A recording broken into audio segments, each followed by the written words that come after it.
اعوذ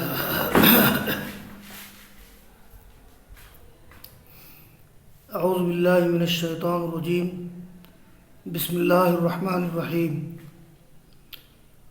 واللاتی یاتین الفاحشۃ من نسائکم فاستشہدوا علیہن اربعۃ منکم فإن شہدوا فامسکوہن فی البیوت حتی یتوفاہن الموت او یجعل اللہ لہن سبیلا واللذان یأتیانہا منکم فآذوہما فإن تابا وأصلحا فأعرضوا عنہما ان اللہ کان توابا رحیما انما التوبۃ علی اللہ للذین یعملون السوء بجہالہ ثم یتوبون من قریب فأولئک یتوب اللہ علیہم وکان اللہ علیما حکیما وليست التوبة للذين يعملون السيئات حتى إذا حضر أحدهم الموت قال إني تبت الآن ولا الذين يموتون وهم كفار أولئك أعتدنا لهم عذابا أليما۔ یہ سورہ نساء کا تیسرا رکوع ہے۔ پہلے طلبہ ان آیات کے مفردات کا حل یعنی ان کا معنی مفہوم لکھ لیں۔ واللاتی یاتین الفاحشۃ من نسائکم، الفاحشہ کا معنی ہے العمل القبیح، انتہائی برا عمل، اس کی جمع فواحش، یہاں مراد زنا ہے۔ فاستشہدوا، استشہاد گواہ مقرر کرنا، گواہ لانا۔ فإن شہدوا فامسکوہن فی البیوت حتی یتوفاہن الموت، توفا توفیا، وفات دینا۔ واللذان یاتیانہا منکم، یاتیانہا میں ہا کا مرجع الفاحشہ ہے۔ فآذوہما، یہ آذو امر حاضر معروف جمع مذکر حاضر، آذا یوذی ایذاء، تکلیف دینا، سزا دینا۔ فإن تابا وأصلحا فأعرضوا عنہما ان اللہ کان توابا رحیما۔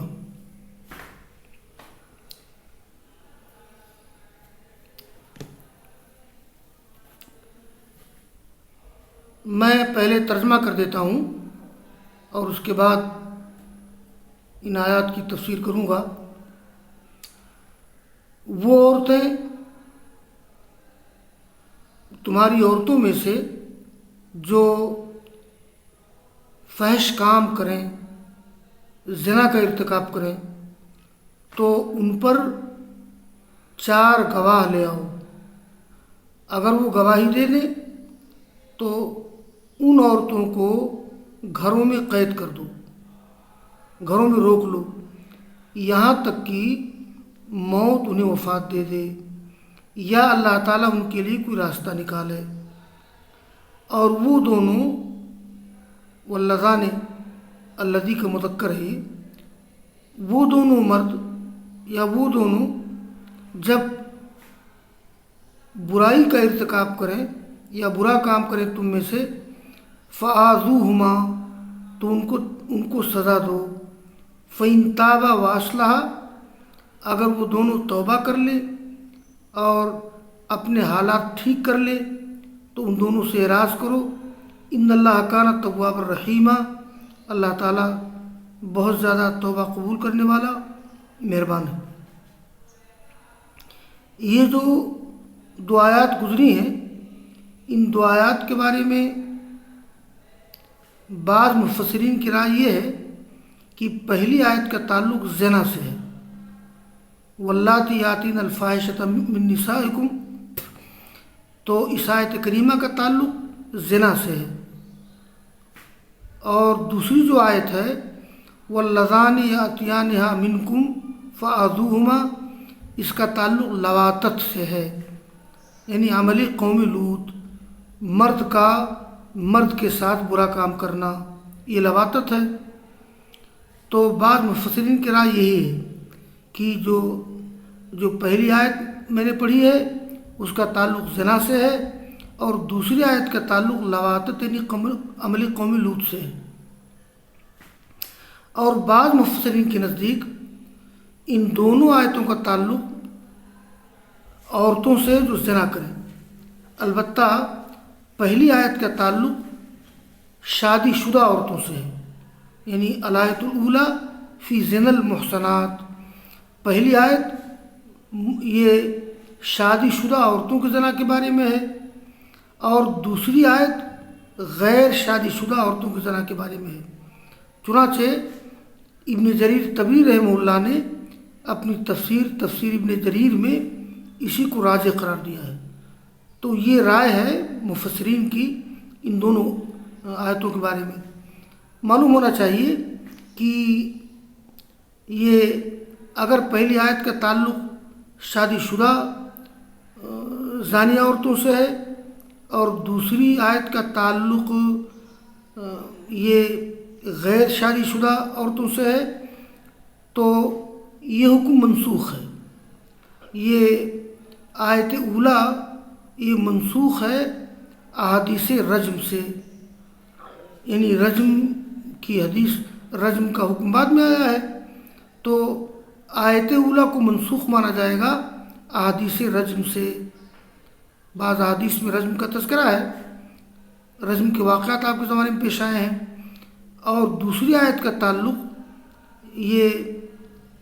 یہ دوسری آیت منسوخ ہے آیات سورہ نور سے، جس میں غیر شادی شدہ عورتوں کو 100 کوڑے مارنے کا ذکر ہے۔ تو یہ ہے اس آیت کریمہ کی تفسیر۔ تو اچھا، اور اگر پہلی آیت کو زنا کے بارے میں لیا جائے اور دوسری آیت کو عملی قوم لوط کے بارے میں لیا جائے، تو عملی قوم لوط کے بارے میں جو کہا گیا فَآذُوهُمَا، ان کو سزا دو، تو ان کی سزا کیا ہوگی؟ تو یہ حاکم وقت کی رائے پر موقوف ہے۔ یہ کہ بعض حدیث میں آتا ہے اقتلوا الفاعل والمفعول، فاعل مفعول کو قتل کر دو، اور پہلی آیت جو زنا کے بارے میں ہے یہ مجمل ہے، مختصر ہے۔ یہ جب رجم کا فرمان آپ نے نافذ نہیں کیا تھا اور 100 کوڑے مارنے کی آیت اتری نہیں تھی سورہ نور کی، یہ اس سے پہلے کی آیت ہے۔ بہت سے احکام ابتدائی انداز میں پہلے نازل ہوتے تھے اور بعد میں منسوخ کر دیے جاتے تھے۔ اصل میں اسلامی قوانین کی تنفیذ میں تدریج کا لحاظ کیا گیا ہے، اسٹیپ بائی اسٹیپ، تدریجی طور پر استدراج کے ساتھ احکام نازل کیا گیا ہے۔ ان آیات کو باقی رکھا گیا ہے تاکہ لوگوں کو اس بات کا اندازہ ہو کہ بھئی احکام میں تدریج ہوتی ہے۔ اور آگے کی آیت ہے انما التوبۃ علی اللہ، یہ توبہ کا ذکر کیا گیا ہے۔ تو اس کے بارے میں اللہ تعالیٰ نے فرمایا کہ انما التوبۃ، یہ توبہ کون سی توبہ معتبر ہے؟ دیکھیے، جو توبہ مرنے سے پہلے کی جائے وہ معتبر ہے، بلکہ بیماری کی حالت میں اگر غرغرہ کی کیفیت طاری نہ ہو، یعنی سکرات موت کی کیفیت نہ ہو، تو آدمی اس وقت توبہ کرے تو اس کی توبہ معتبر ہے۔ لیکن اگر بالکل آدمی قریب المرگ ہو جائے، موت کی بے ہوشی طاری ہو جائے، غرغرہ کی کیفیت طاری ہو جائے، اس وقت توبہ کرنے سے وہ توبہ قبول نہیں ہوتی ہے۔ آگے توبہ کے بعض آداب کا ذکر کیا گیا ہے۔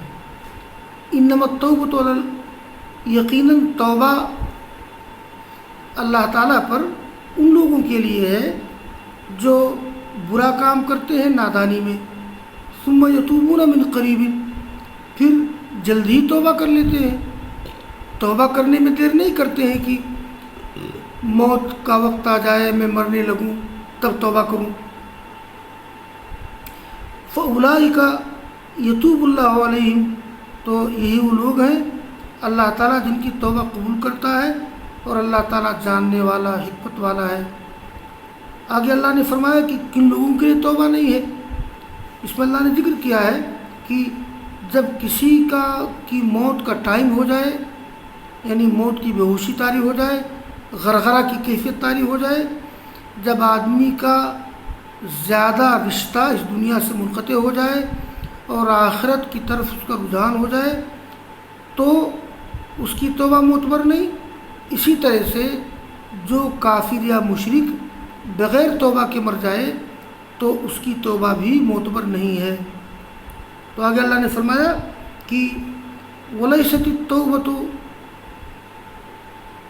لِلَّذِينَ يَعْمَلُونَ السَّيِّئَاتِ، توبہ ان لوگوں کے لیے نہیں ہے جو برے کام کرتے ہیں یہاں تک کہ جب ان کے پاس موت آ جاتی ہے تو کیا کہتے ہیں، انی تبت الآن، اب میں نے توبہ کر لی ہے۔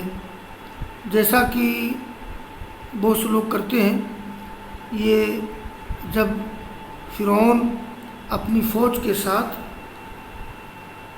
اس نے موسیٰ علیہ السلام کا، بنو اسرائیل کا پیچھا کیا تھا اور آگے بحر قلزم پڑا تھا، تو بحر قلزم جب پار کیا موسیٰ علیہ السلام نے اور بنو اسرائیل نے، وہ جو معجزہ ہوا تھا ان کی عصا کی وجہ سے، تو پیچھے فرعون ان کا لشکر بھی آ گیا، گھبرا گئے بنو اسرائیل کہ اب کیا ہوگا۔ تو اللہ تعالیٰ نے موسیٰ علیہ السلام کو خوشخبری دی کہ گھبراؤ نہیں۔ جب فرعون اس کی فوج پہنچی بیچ دریا میں تو پل ٹوٹ گیا اور سب ڈوبنے لگے۔ جب فرعون بالکل ڈوبنے کے قریب ہو گیا اور موت کی کیفیت طاری ہو گئی تو اس نے کیا کہا، آمنت برب موسیٰ و ہارون، میں ایمان لایا موسیٰ اور ہارون کے رب پر۔ بھئی یہ نہیں کہہ سکا کہ آمنت بربی، میں اپنے رب پہ ایمان لایا، وہ رب کو مانتا ہی کہاں تھا، اس لیے اس نے موسیٰ اور ہارون کا حوالہ دیا۔ تو اللہ تعالیٰ نے کہا کہ الان وقد عصیت من قبل، اب ایمان لائے ہو اور اب تک نافرمانی کرتے رہے۔ تو مقصد میرا یہ ہے کہ اس وقت کا ایمان معتبر نہیں ہے۔ تو یہاں تک کہ جب کسی کے پاس موت آ جائے اور وہ کہے کہ انی تبت الآن، میں نے توبہ کر لی ہے، تو اس کی توبہ معتبر نہیں، اور نہ ان لوگوں کی توبہ معتبر ہے جو مر جاتے ہیں اس حال میں کہ وہ کافر ہیں۔ اگر کوئی شخص کفر کی حالت میں مر جائے، شرک کی حالت میں مر جائے اور مرنے کے بعد قیامت میں، آخرت میں توبہ کرے تو اس کی توبہ معتبر نہیں ہے، اس لیے کہ اللہ تعالیٰ مشرکین کی توبہ قبول نہیں کرتا ہے۔ قرآن کریم میں ہے کہ ان اللہ لا یغفر ان یشرک بہ ویغفر ما دون ذلک لمن یشاء، اللہ تعالیٰ اس بات کو معاف نہیں کر سکتا کہ اس کے ساتھ شرک کیا جائے، شرک کے علاوہ اور گناہ کو اللہ تعالیٰ معاف کر سکتا ہے۔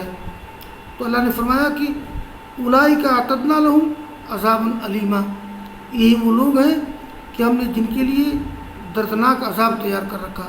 اعتدنا، اعتدا یعتد اعتادا، عین تا دال مادہ ہے، اس کے معنی تیار کرنا۔ بس آج کا درس مکمل ہوا۔ وآخر دعوانا ان الحمد للہ رب العالمین۔